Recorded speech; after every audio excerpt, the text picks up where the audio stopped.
is the block size or how blocks are confirmed. As we know in Bitcoin, they have to go through a miner, so you have to input a lot of energy in order to record transactions onto the blockchain. And when you have smaller blockchains, they don't need that much energy, so anyone can attack them for a very low cost. So they're not as secure as what Bitcoin, the original blockchain, is, but transactions go a lot quicker. Now, again, if no one uses Bitcoin Cash or Bitcoin SV, there's no point to them. And it's just like any other cryptocurrency. If you have a benchmark against Bitcoin and you compare all of these things, decentralization, security, and limited supply, it's very easy to see how they are inferior to Bitcoin and how Bitcoin is the best. So the mempool is just a tool in Bitcoin that we can use to see the transactions that are happening in Bitcoin, see the blocks that are waiting to be confirmed, and also see the transaction history of blocks that have already been confirmed and are in the blockchain. The mempool also allows us to see what people are paying to have their transactions confirmed. So it allows us to estimate how much we should pay in order to get our transaction confirmed either quickly, or if we can wait a little bit, then we can bid a lower amount on that fee and wait a little bit longer for the transaction to be confirmed. UTXOs are within your Bitcoin wallet, bills in the physical world, because it's the best comparison, right? If you have $10 in a physical wallet, but that $10 is made up of 10 $1 bills, then that's really inefficient when you want to spend $10, right? You have to pull out 10 bills to pay someone. So what would be best? Well, just have one $10 bill. That's a lot easier to carry, and it's a lot easier to give someone. In the Bitcoin network, it's not only about how easy it is to spend Bitcoin, it's about how fee efficient it is, or how cost efficient it is. So if we compare the two wallets, both have $10. One has 10 bills, but one has, and the other one has one bill. In the Bitcoin network, you have to pay a fee per bill that you spend. So if you've got 10 bills and you're transacting and sending that Bitcoin, you're going to pay 10 times more if you have 10 bills compared to if you had just one bill in Bitcoin. So these bills in the network are called UTXOs. And the way that a bill is created in your wallet is how someone sent it to you.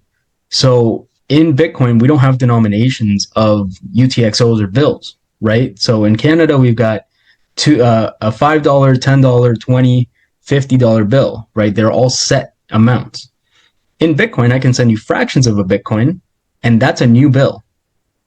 So if you have one Bitcoin, that doesn't mean that you have one bill or UTXO that is one Bitcoin. It could be made up of a lot of different transactions that you have deposited either from an exchange or you've received from someone else. So we need to manage these when fees are low in order to save fees when we want to spend that Bitcoin or transact that Bitcoin in the future. I would go to the bank if I have 10 $1 bills and I want one bill. I would go to the bank, I would have them exchange it for me for one bill. You can do that in the Bitcoin network without asking any permission. That's the beauty of it. And merge your UTXOs or bills in Bitcoin into one or multiple UTXOs depending on the amount of each bill that you want to target. Is that these transactions are made up of different amounts. I mean, they're all the same amount, but they're 4 different transactions. So because I've received them in 4 different transactions, that means I've now got, if you check your UTXO box over here, you can see that I have 4 different UTXOs or 4 different bills. Now, if I wanted to merge all of these and get one bill for this amount of sats, that is my wallet, or the $334, I would select all of these UTXOs. I would send them, but I have to send them to myself because I still want that money. I'm going to copy my own address. I would paste it in the send button, and I would name it consolidation or whatever you want. And then here, now we talk about the fees. How much do you want to pay for this transaction? If I want my transaction to be confirmed quickly, then I'm going to look for a high priority fee. Right now in Bitcoin, that'll cost me 71 cents. If I can wait a little bit of time, I can lower this to a low priority and save 20 cents or a little bit less.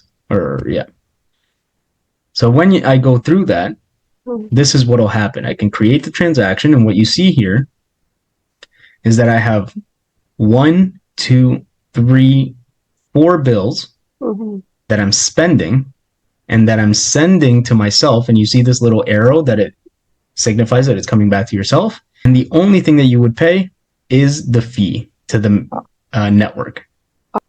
So when you do this, then at the end, you will have just one UTXO with the full balance of the 592,000 sats minus whatever fee you pay to the network.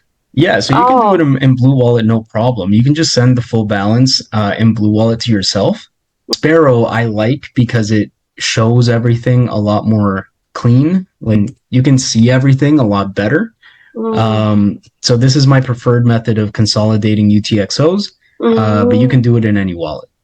And so when you send the transaction through Blue Wallet, for example, it'll show you, and I don't know if it shows up, but here there's a little fee button. So it'll show you the fee. Just click send on the fee. So if you click that green button, now you have a few different options here. You do have 3 set amounts, right? It is basically estimating for you. If you go to the mempool, so in the mempool here, what you'll see on the bottom here is that you've got the same thing, low priority, medium, and high priority. Again, for high priority here, it shows me 4 sats per VByte.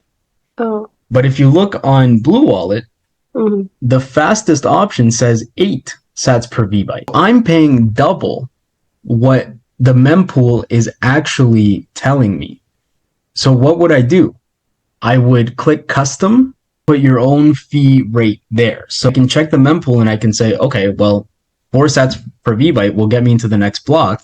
I'm going to put 4, or if I want to be sure, I'll put 5. And then I'll click OK, and it'll give me a new fee.